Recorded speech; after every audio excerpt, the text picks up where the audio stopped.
ફણગાવેલા કઠોળ તો અમૃત આહાર કહેવાય. એ જ રીતે ફણગાવેલા એટલે કે અંકુરિત કરેલા અનાજ અને તેમાં પણ મિલેટ્સને સુપરફૂડ કહેવામાં આવ્યા છે. અઠવાડિયામાં 3 વખત અંકુરિત કઠોળ અથવા અનાજ ખાવાથી બધી બીમારીઓ દૂર રહી તબિયત તરોતાજા ફૂલ ગુલાબી રહે છે. કઠોળને અલગ અલગ રીતે ફણગાવવાની રીતનો વિડીયો અમારી ચેનલ પર આપેલા જ છે, જેની લિંક પણ ડિસ્ક્રિપ્શન બોક્સમાં આપી છે. પણ આજે ખૂબ જ તાકાતવર અને ગ્લુટન ફ્રી જુવાર અને બાજરો ફણગાવવા એટલે કે અંકુરિત કરવાની એકદમ સહેલી રીત લઈને આવી છું. આ વિડીયોમાં આપેલી બધી જાણકારી જો ફોલો કરશો ને તો મારી જેમ તમે પણ એકદમ સહેલાઈથી જરા પણ ચીકણા થયા વગર જુવાર અને બાજરો ઘરે એકદમ સહેલાઈથી ફણગાવી શકશો. જુવાર અને બાજરી ફણગાવવાની બંનેની રીતનો હું તમને સાથે જ બતાવીશ. અહીં શરૂઆત અડધો કપ આખી જુવાર લઈ એક પોળા વાસણમાં ઉમેરી દઈ. હવે જુવાર ડૂબે એટલું પાણી ઉમેરી ઘસી અને જુવારને સાફ કરવાની છે. અલગ અલગ મિલેટ્સમાં જુવાર અને બાજરી એ પ્રખ્યાત મિલેટ્સ છે, જે રેગ્યુલર આપણે ખોરાકમાં ઉપયોગમાં લઈએ છીએ. પણ તાસીરમાં ઠંડી, ગ્લુટેન ફ્રી, ફાઇબરથી ભરપૂર જુવારના ગુણો જાણી અત્યારે તેનો બહોળો ઉપયોગ વધ્યો છે. અને આ જુવારને જો ફણગાવી અને ખાઈએ ને તો તેના ગુણો અનેક ગણા વધી જાય છે. પાણીથી ઘસી અને સાફ કરી લીધા પછી જુવારનો ડોળું થયેલું પાણી કાઢી લઈ સાફ કરી જુવાર ડૂબે એટલું ચોખ્ખું પાણી ઉમેરી દઈને ઢાંકણ ઢાંકી જુવારને 1 રાત અથવા તો 10 કલાક પલળવા માટે રાખવાની છે. એ જ રીતે બાજરી ફણગાવવા માટે અડધો કપ બાજરીને લઈ એક બાઉલમાં ઉમેરી તેમાં પણ બાજરી ડૂબે ને એટલું પાણી ઉમેરી ઘસી અને સાફ કરી લેવાની. બાજરીના વિવિધ ઉપયોગ કરીએ છીએ, છતાં પણ બાજરો ખાવાની બાળકો ના પાડે તો ખૂબ જ શક્તિશાળી મિલેટ કહેવાતું બાજરીને ફણગાવીએ ને તો જેમ બીજમાંથી નવો છોડ બનાવવાની શક્તિ છે ને એટલી શક્તિ આ બીજ ફણગાવી અને ખાવાથી આપણી અંદર આવે છે.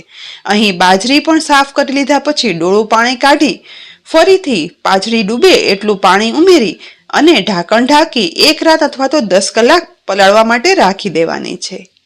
10 કલાક પલાળ્યા પછી રાખેલા જુવારના વાસણનું ઢાંકણ ખોલતા અંદર જુઓ જુવાર છે તે પાણીમાં પલળી સાઈઝમાં થોડી એવી મોટી થઈ ગઈ છે.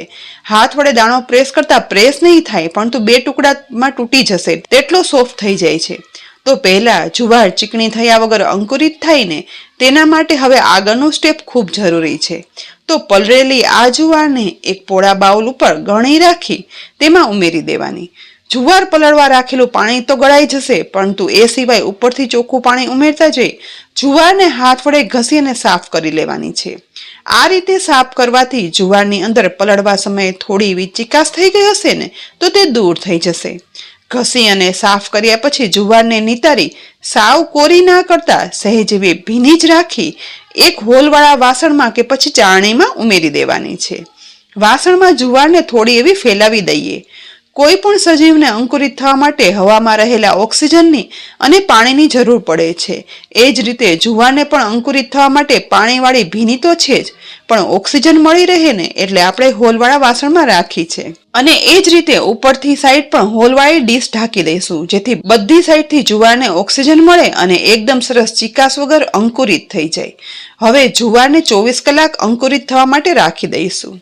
એ જ રીતે પલળવા રાખેલ બાજરીનું ઢાંકણ ખોલતા અહીં જુઓ જુવાર કરતા બાજરી હજી તો પલળ્યું જ છે ને ત્યાં જ અંકુરિત થવા લાગ્યું છે, પરંતુ બાજરામાં ચીકાશ પણ તમને થોડી એવી લાગશે. તો તેના માટે જુવારની જેમ જ એક પોળા વાસણ પર ગળણીમાં આ પલળેલી બાજરી છે ને તે ઉમેરી દઈએ અને ઉપરથી પાણી ઉમેરી ઘસી અને સાફ કરશું, જેથી ચીકાશ થઈ હશે ને તો તે એકદમ સરસ દૂર થઈ જશે. બસ હવે પાણીમાંથી નિતારી આ સહેજ એવી ભીની રહેલી બાજરીને પણ આ ચાળણી હોલવાળી છે ને તો તેમાં જ રાખી ખાલી વાસણ ઉપર આ ચાળણી ગોઠવી દઈશું. આ ભીની બાજરીને પણ ઉપરથી હોલવાળી ડીશ ઢાંકી દઈશું, જેથી પાણી અને ઓક્સિજન બંને મળવાથી આ બાજરી પણ જરા પણ ચીકણી થયા વગર કે વાસ આવ્યા વગર 24 કલાકમાં એકદમ સરસ અંકુરિત થઈ જાય. બસ અહીં બતાવેલું આ સ્ટેપ જુવાર અને બાજરી પલાળવા માટે પરફેક્ટ કરશો ને તો ઘરે કોઈ પણ મશીનના ઉપયોગ વગર એકદમ સહેલાઈથી બીજા કઠોળની જેમ જ જુવાર અને બાજરી પણ ફણગાવી શકાય છે. અંદાજે 24 કલાક પછી સૌથી પહેલા અંકુરિત કરવા રાખેલ જુવારના વાસણ પરની હોલવાળી ડીશ ખોલશું. ખોલતા જ જોઈ શકાય છે કે માત્ર 24 જ કલાકમાં જુવારનો દરેક દાણો એકદમ સરસ અંકુરિત થઈ મોટા અંકુર ફૂટ્યા છે. જુવારનો દાણો દાણો છૂટો રહી જરા પણ ચીકણો નથી થયો અને વાસ પણ નથી આવતી. ચાળણીની નીચે તરફ જોઈ શકાય છે કે વાસણના હોલમાંથી જુવાર અંકુરિત થઈ કાણામાંથી બહાર આવ્યા છે. એટલા સરસ આ જુવાર અંકુરિત થઈ ગયા. એ જ રીતે ચાણીમાં રાખેલ બાજરીનું ઢાંકણ ખોલતા અહીં જુઓ, બાજરીનો નાનો દાણો છે, પરંતુ દરેક દાણો અંકુરિત થઈ ફૂટી ગયો છે.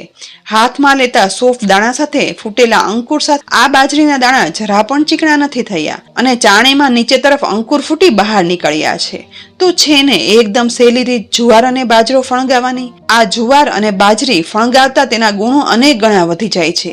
પછી તે અહીં નોર્મલ કઠોળની જેમ વઘારીને પણ ખાઈ શકાય અને અલગ અલગ વાનગી બનાવી હોય ને તો આ જ ફણગાવેલા જુવારની અને બાજરીની એક રેસીપી થોડા દિવસમાં જ આવી રહી છે, તો તે જરૂરથી જોજો. આ રીતે ઘરમાં જ જુવાર, બાજરો અને બીજા કઠોળ ફણગાવી આખા પરિવારને જરૂરથી ખવડાવી તેના ઉત્તમ ગુણ મેળવજો. અને રેસીપી જો ખરેખર ઉપયોગી લાગી હોય ને તો આ વિડીયોને લાઇક કરી અને શેર કરજો.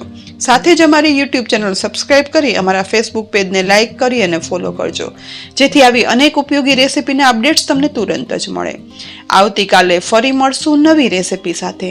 ત્યાં સુધી આવજો.